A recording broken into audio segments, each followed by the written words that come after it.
confirmation and affirmation unto us that he's alive this morning forevermore. And that's why we celebrate. He said, I am he that who lives and was dead. He said, it is finished. On the cross, he said he died. And on the third day, the Father raised him from the dead. Now, some said that was a trick. Now, I want to tell you, it's kind of hard to have a trick that whenever a man had nails in his hands, in his feet, a spear in his side, crown of thorns, and a spear all the way into his side, he bled half of his blood out. He was weak, so weak he couldn't even walk down the hills. How was it that all of a sudden that he got himself up out of that grave? It was no trickery whatsoever. He was dead, and he was really dead.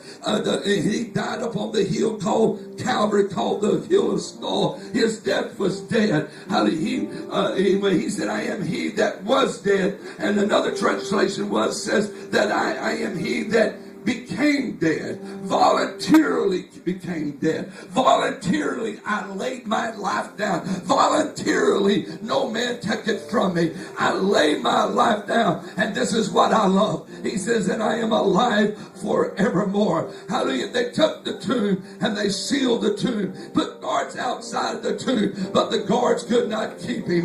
The sealing could not keep him. When Jesus got ready to get up, he got ready because the power of the Holy God that we serve that resurrected him, and because he got him up, the Holy Ghost is going to get us up one of these days. If we don't believe in the resurrection of Jesus, then you're going to stay in that old grave. Wherever you are, you're going to be staying in that grave the rest of your life. But to be absent from this body is to be present with the Lord. And thanks be unto one another that we are confident with this word, that we shall know why Jesus was the first. He was the first one to get up. And because he can get up, I can get up. Now we have to understand that he's not the first one to come back alive. Old Testament tells of the Shunammite woman with a man of God. In the New Testament was Jairus' daughter, the son at Nain's gate, and then Lazarus. But every one of these that were dead, and God brought them back, they had to die again. Every one of these died, hallelujah, and God raised them back. They died again. But Jesus was the first to be the everlasting one that would not die again, which gives me and you hope that, hey, not that God's going to raise us from the dead for a short period of time, we got to die again. No, we will be following after Jesus into a resurrected body like Jesus Christ had. And because this is what Easter is all about. Easter is all about celebrating. Hey, I just got to thank him that I may go back to the earth and my body back to the dust of the earth. But I'm going to celebrate in heaven because that's where that God has promised for me a place to go. When we understand that he said, I am he, and I am alive forevermore. He said, I have the keys to death, grave, and Hades.